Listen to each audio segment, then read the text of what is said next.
So you guys, you'll be being back, yeah? So right after that. Yeah.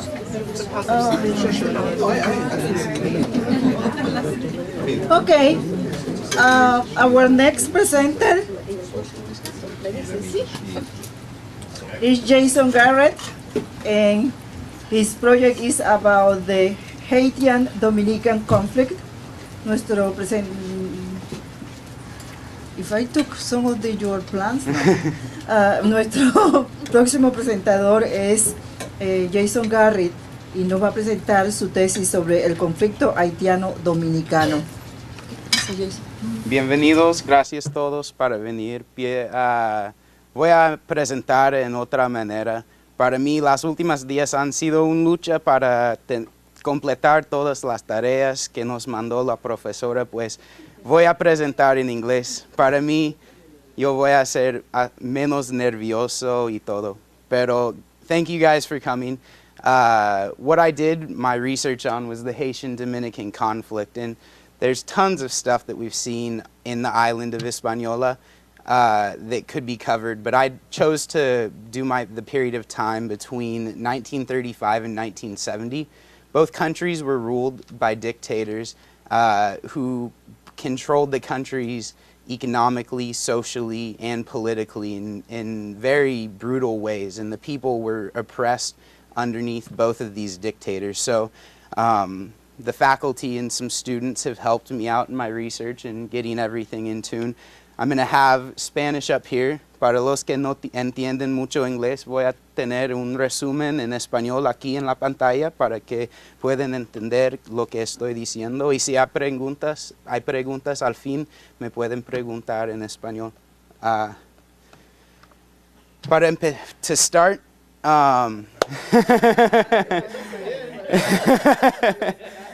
to start, I'm going to give a brief history about what's been going on. We have two countries in the Caribbean that share the same island. It's called the island of Hispaniola.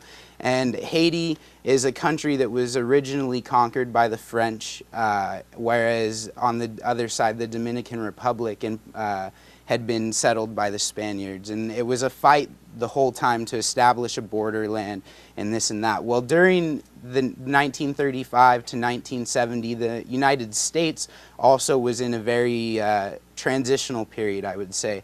They were coming out of the Great Depression and going into the World War II. So this also had an effect on both of the countries, which I'll explain further along in my presentation. In the Dominican Republic, the people were under control, the country was under control of a dictator named Rafael Trujillo. And Rafael Trujillo was a man who, he won the support of the people through his programs of modernization. However, he was actually there enriching himself and growing, his wealth was growing as the people grew, giving him more support. On the other side, in Haiti, it was a different story. The North Americans had been in control of the Haitian economy and political manner for between 1919 and 1930. And after the North Americans left, a few different presidents came in and never had very much success. They all were very corrupt, and many scandals went on in the country for about 10 years. And then a gentleman named Francois Duvalier took over, and he was a terrible ruler, and the people loved him. He was very brutal. In fact, there's some things that I'll discuss in the end of my presentation about him. Since he came in 1957, it was towards the end of the period I'm going to discuss. But to start, I want to give you guys a little bit of history on the thing that inspired me to do this research project. When I was reading a book, I came across this in 1937. Trujillo was disgusted. He had control over the economy. However, because in relation to the Great Depression, that he wasn't making a lot of money. He had investments in the agriculture. He had investments in exportation and importation of domestic product. He had also livestock, amongst many other things, and he wasn't making any money because the main the goods to was the North Americans, and we didn't have money to buy his product. So he was getting 2 cents per ton of sugar, and it just wasn't working out well. Well, the Dominicans were upset because he wasn't paying them enough to work and to produce the sugar. And as well, he was importing labor from Haiti under the table. He was paying the Haitian president to send truckloads of Haitian workers across the border to work in his sugar fields. And the Haitians, it was a situation where they were working for less pay and they were working longer hours than the Dominicans would. So he was making more money by pinching pennies and importing labor. So the Dominicans were furious, and they went to start complaining and started protesting, and Trujillo had to do something to keep his popular support. He ruled the country for 31 years, and this was in the beginning of his dictatorship that the Dominicans had uprised against him. So what we need to think about is what would a president do in this circumstance to keep the power and the support of his people? He needed to get the Haitians out of his country. And so that's what he did. He had a private army, which he had implemented and said, all right, guys, we're going to go to the border and we are going to get rid of the Haitians. He deployed his troops on October 3rd, 1937, and in 3 days, they killed 20,000 to 30,000 Haitians along the borderland. So I found a quote from this book that I read. It was called Haitian, An Insider's History, The Rise and Fall of the Duviers.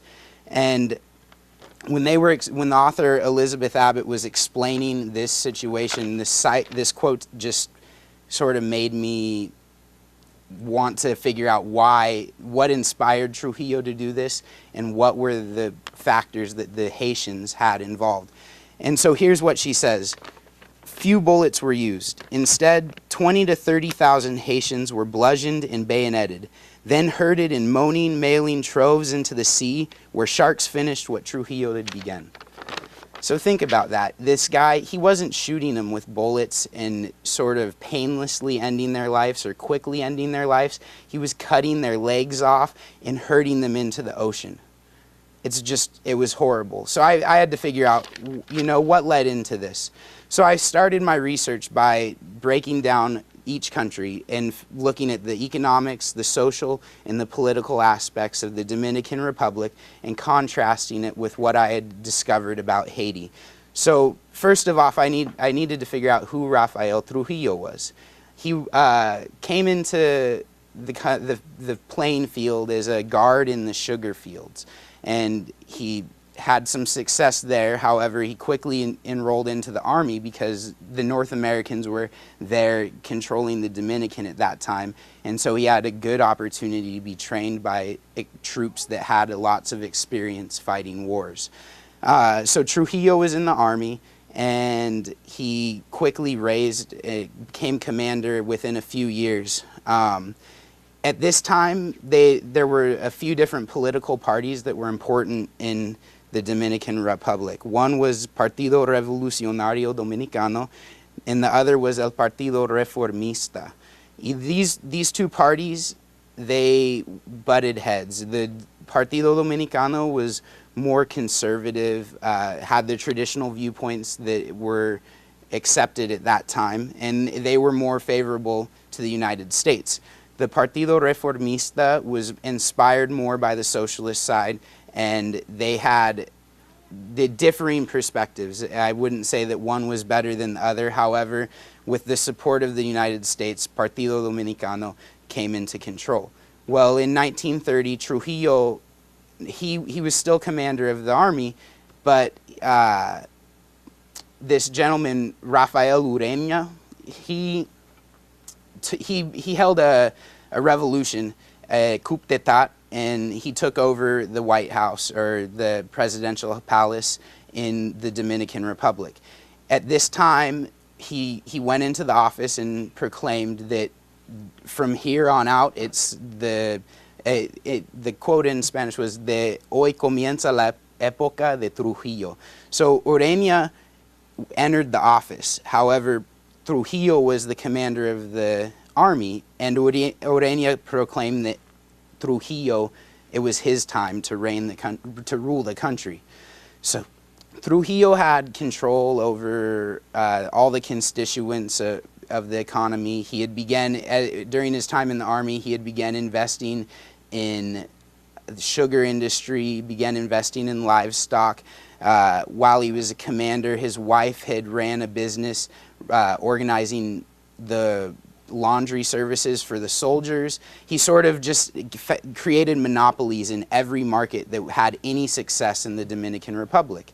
Well, he did that, and then he jumped into power. So when he moves into the presidential office, he's got the support of the army. He's got the support of the North Americans. The last people that he had to get the support of was the people. How would he go about doing that? He did a few different things. In comparison to Haiti, the Dominican Republic is more modernized, I would say. They've had more support along the way to jump out of that stereotypical view of a third world Caribbean nation. They had very productive sugar fields, and they had the opportunity to sort of thrive the biggest economy during this time. So Trujillo used this money that he had made in his early days as commander of the military to implement programs of modernization. And this goes hand in hand with the politics, because he had control of El Partido Dominicano. Then he used those factors to say, okay, look, I'm going to better education to make the people happy. I'm going to as well improve public transportation. So he was building highways so he could import manual labor from Haiti. And he as well implemented Social Security, some things that had never existed before in the Dominican Republic. On the other side of the island, before Duvalier entered, as I said, the Americans were in control of Haiti between 1919 and 1930. Then they finally got the independence from the United States. It wasn't necessarily a colony like Puerto Rico. However, it was more somewhere that we just wanted to make sure that everything was operating properly inside their governing system. So the first leader of Haiti after the Americans left was a gentleman by the name of Estenio Vincent. And Vincent was probably the worst of the four presidents before Duvalier. However, he got a lot of support from the people because he was the first president to follow the departure of the United States. So they were happy. We finally have our own leader, someone who can show us the way to go. Well, Vincent had accepted bribes from Trujillo. He was Trujillo's cousin. Trujillo had sort of worked his way in to have that factor, saying, oh, look, I can sneak it by the Haitians because my cousin's president. Well, when the Vespers happened, the act where 20 to 30,000 Haitians were killed along the border, Trujillo paid his cousin Vincent $525,000 cold hard cash to keep his mouth shut about it and not let it get out to the international news. The Americans, of course, eventually found out. However, they sort of let it slide by with a few, we'll put it under the table and kind of forget about it.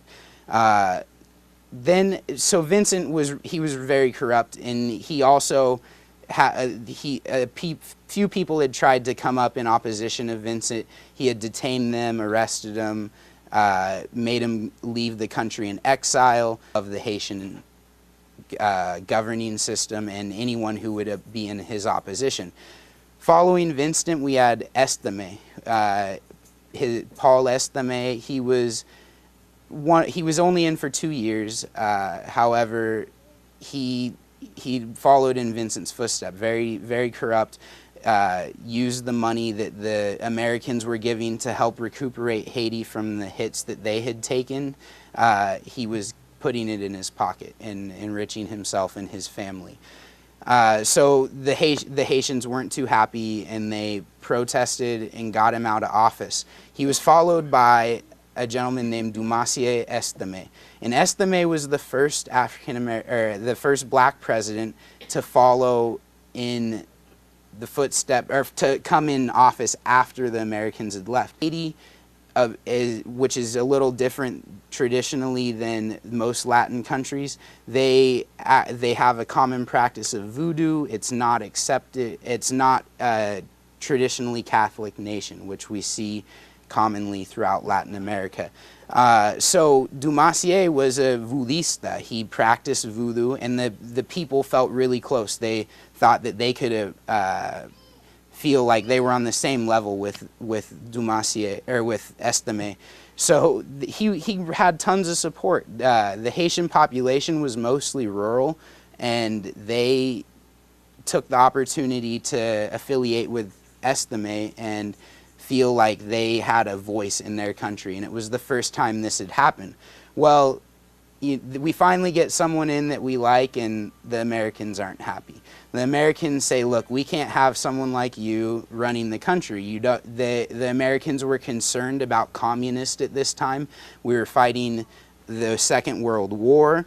It was something on our plate that we had felt that he could not be ruling the country. So we sort of pushed into office this next guy named Paul Magloire, and Paul Magloire was a person that the United States supported because he was against the racism that was present in Haiti, which I'll talk about coming up, and he was also against voodoo, which was a big problem. If you had the support of the people in Haiti, they felt that the Americans were worried that they would turn to the communist side because we had Fidel Castro in Cuba at that time. And so that was one of the big concerns. Well, Magloire came into power, and the people were mad. They didn't understand why Estime had gone out of office, and Magloire was a lame duck. He was ineffective. His political plans were failed. He promised high hopes, increases in salary, bettering working conditions in the fields, and none of it came true. So the people started to protest again in Haiti, and they went and they were rioting in front of the White House, and finally he said, well, look, you're not going to get me out of office. I've got support from the Americans. So what happened was he started to capture everyone who was against his, who were his opposition. There was an election coming up, and he started arresting the opposition. And the opposition was, the main oppositor was Francois Duvalier. Duvalier, just a little background about him, he was a medicine student in the 20s and 30s, and he got famous and received support from the Haitians because in 1945 there was a period when a disease called Yaz, which is sort of, I couldn't figure out what it was exactly. They had used a slang for it, but it sounded like polio, where the people would walk around barefoot and something would infect them and they'd lose the use of their limbs, and eventually they were dying because of blood poisoning. So the Magloire asked for the help of the Americans, and the Americans had sent down a doctor from Michigan who asked Duvalier to help.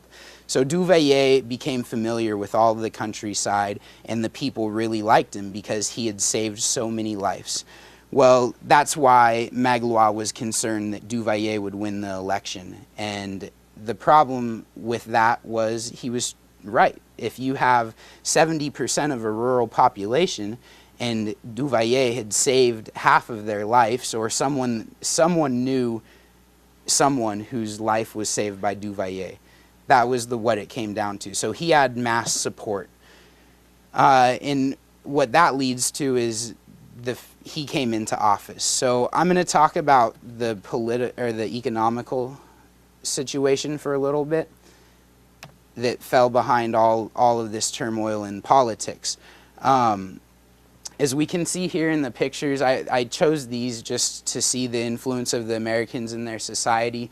On the left here, I've got Trujillo with Richard Nixon when he was Vice President of the United States.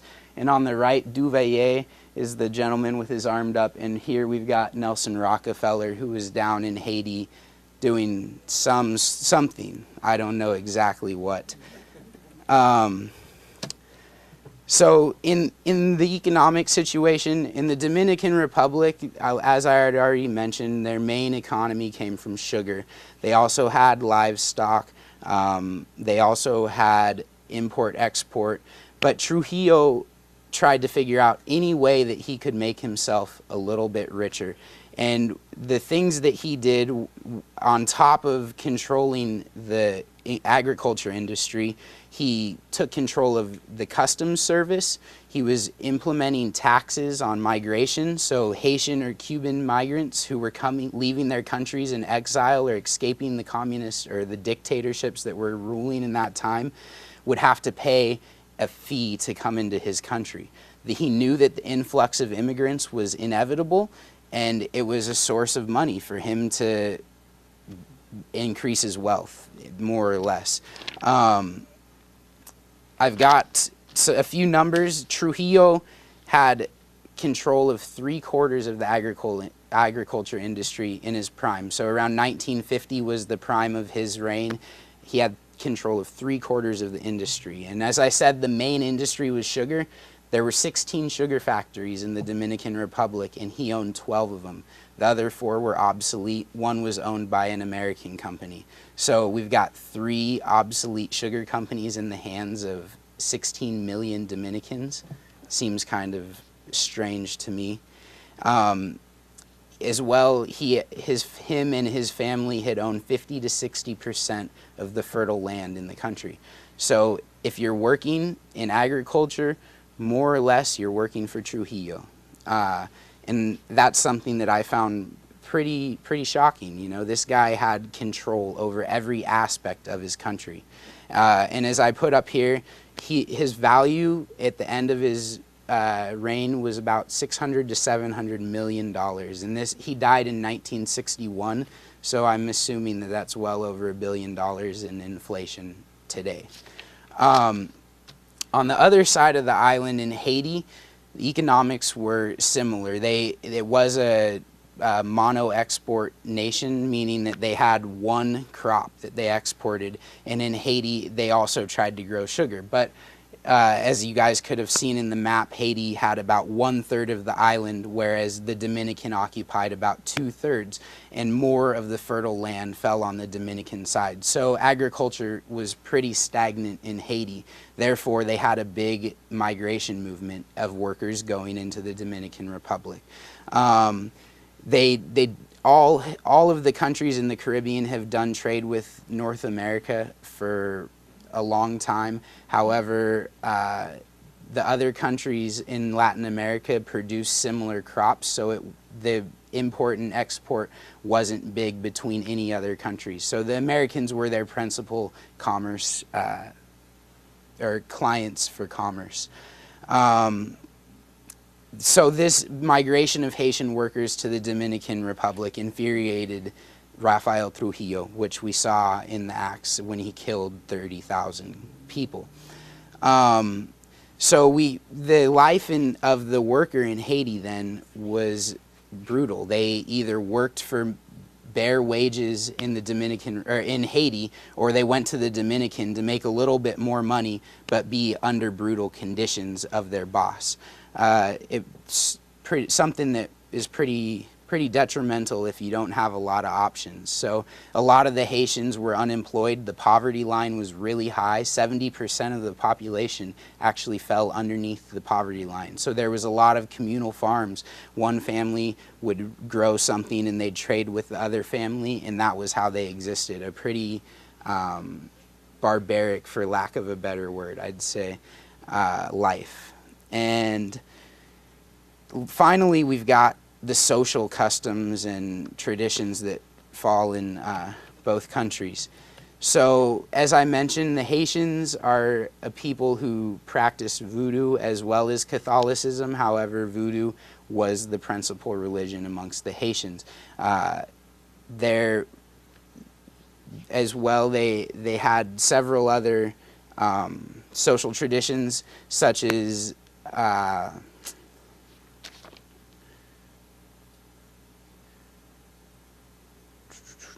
excuse me. The Haitians had several other social conflicts with the Dominican side because of the difference in traditions. The Dominicans were a Catholic nation, and they were very conservative and contra ideas that were not like theirs. So the Dominicans and the Haitians didn't get along for those reasons. Although it seems to me that both cultures and both people have lived under similar environments. However, they've had different ruling bodies controlling their lives. In the Dominican, some other social traditions that we noted were their concordance with the United States. Haiti was never really okay with the United States being their guide. However, they never had much hope, and they had to always rely on that help. So they had to sort of adhere to the policy that the United States wanted implemented, and it was something that infuriated the people. Whereas in the Dominican Republic, the people were also upset that the United States had so much control. However, the government was working hand in hand with the United States. So to talk a little bit about the end of this period, when Trujillo passed away, the Dominican Republic came under various leaders who didn't have the success Trujillo had. As I had said already, Trujillo bettered education in the country. He had offered more students the opportunity to go into programs. He bettered health care, giving services to sick, to the widowed, to the elders. Everyone had free health care. There was a lack of doctors in the country, but if you were deathly sick, it was available for you. This was only noticeable in Haiti when the North Americans were in control. There were small improvements in education level during the 1920s and 30s, but after the Americans left, each president of Haiti was trying to self-benefit themselves, and they never kept the plans of modernization. So it puts the Dominican on another level, and Haiti still one step behind, which sort of is what, coming to my conclusion, I wanted to point out in my work, is that as they share an island, they need to be a group of countries that are fighting for the same cause. They're both struggling under a hand that's not controlled by them. They were controlled by a dictator who was brutal, and they were controlled politically, economically by the North Americans as well. This allowed the presidents to sort of do what they wanted with the countries and sneak the things by the North Americans that they didn't want to hear. So both of the people of the countries have been oppressed by the leaders and by the North Americans. However, the similarities between them are few. The Haitians have different traditional practices than the Dominicans, yet as people, they need to unite with the same ideas, or they needed to unite with the same ideas to get rid of these brutal governments that had controlled their lives, and it's something that they could never do. A big problem was that is in Haiti they speak French, and in the Dominican they speak Spanish. In Haiti, the people are darker. They're naturally a little darker than the Dominicans. It's something that if you saw two pictures and said, is this a Dominican, is this a Haitian, you'd be able to never distinguish between the two. However, on the island, if you're in the Dominican Republic and they call you they think you're Haitian, it's a derogatory slur to be considered a Haitian in the Dominican Republic. So it's something that stopped communication on both sides, and it's something that's limited the power that the people have. And so under all this control, all these external factors, the people have been oppressed for the 30 years that I covered and years following and years prior. And to change this, what the people need to do is to join, and they need to come to common terms and understand that to jump out of these perspectives that they've grown accustomed to, they need to use their voices, and it's something that started to happen. We've finally seen change in the country, but during this time period that I analyzed, it was minimal.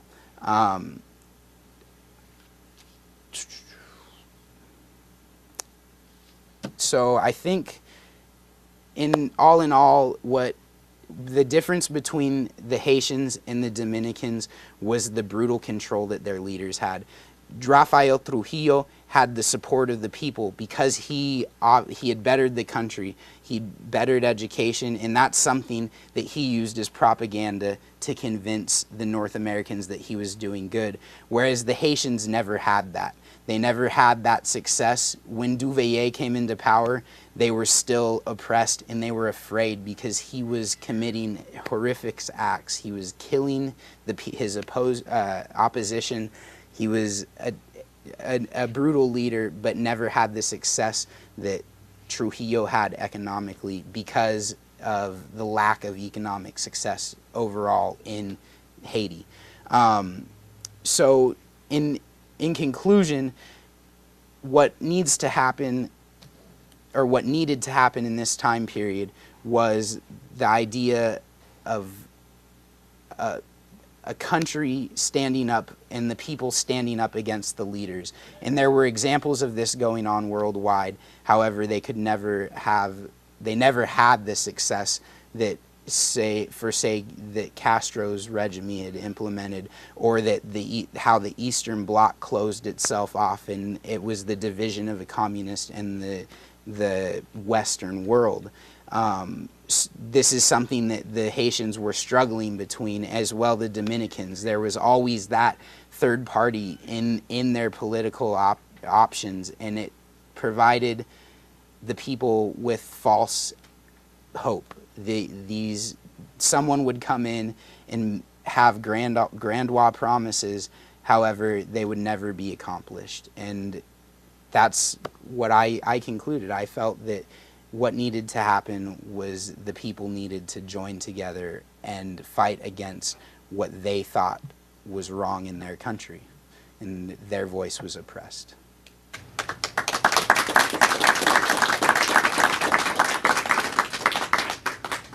If there's any questions? Yeah.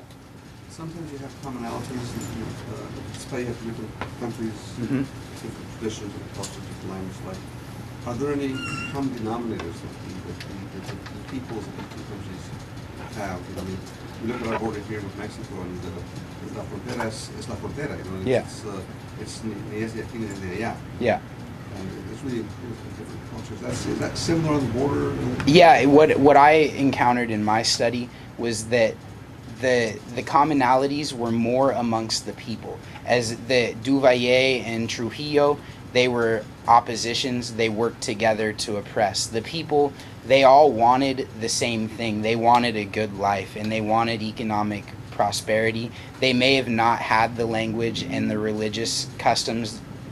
They may have not had similarities between language and religious customs, but they were fighting for the same cause. And it's something that they could never see on the same level. But in my studies, that's what fighting for the same thing, yet they never saw that they were both fighting for that same cause. So that, I thought it was really interesting that because of such minimal differences between language, between color, and between religion, that they couldn't see beyond those three things to join together in a common voice.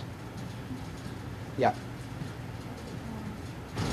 About the languages, different languages along the border. Like in most border areas, there is a difference, a common language, kind of. One partakes, both partake of each other. Is the same thing happening here, and what's it like? That was one thing during the Vespers when the 30,000 Haitians were killed, is the Dominicans were distinguishing who the different people were, because for example, the Haitians would pronounce an L different, or the vocal sounds would be a little bit different, and so even the minimal difference between skin color, the one reason that they were telling distinguishing between the two different countrymen were their pronunciation. So it didn't seem to me that there was ever the reach to have a common language, which actually something I forgot to mention was the elite of Haiti speak French, whereas the lower class of Haiti speak Creole, which is a dialect of French. However, there's still a language barrier between the two of them. And it seemed to me that also provided a lack of unity on the Haitian side of the border. But in aspects of both the countries, as your question was, the problem is that they didn't have that common language, and the lack of communication between the two of them sort of made the political situation a little bit more rough. No, and this is, this is back to the 19th century when Haiti occupied or tried to occupy the Republican Dominican, and the French trying to occupy the Hispanic, and they fight between, it was a fight between them. Right. And from this moment, in the 19th century, they cannot, they hate each other. They look at each other like the Dominicans are better than the Haitian people. So it started in the 19th century. Yeah, one thing there was just too much history on the island, but one thing I didn't get to mention is the Haitians won their independence in 1804, and the Dominican didn't win independence till 1898. So that's, as you were saying, provided some sort of fight for land starting in the beginning of the 19th century. Spain was supporting the Dominican Republic. Exactly. And the French, they were supporting the Haitians, so it was a long fight between them. And I just out of curiosity, when was that border established and by who? Because I see that there wasn't, like you said, right. There's a river that's there, and I don't know when they sat down to draw the border. I think it was in the 19th century when the Spain, the crown, allowed the French to buy some of the part of the Haitian. Okay. They bought this Right. part of this. They allowed to the French to be there, and then they separate with the river. There's a lot of stories I came across where the Haitians were trying to run across the river. And then the Haiti divided between themselves, in half, between mulattoes and blacks, and then between them. So it's a long history. I just was curious about the border. Any other questions, guys? You mentioned that Trujillo owned 3/4 of the field. He owned 3/4 of the economy. Economy. The So economy in general. right. So I was wondering, being so powerful and so influential, why didn't he own the other part? Are there any?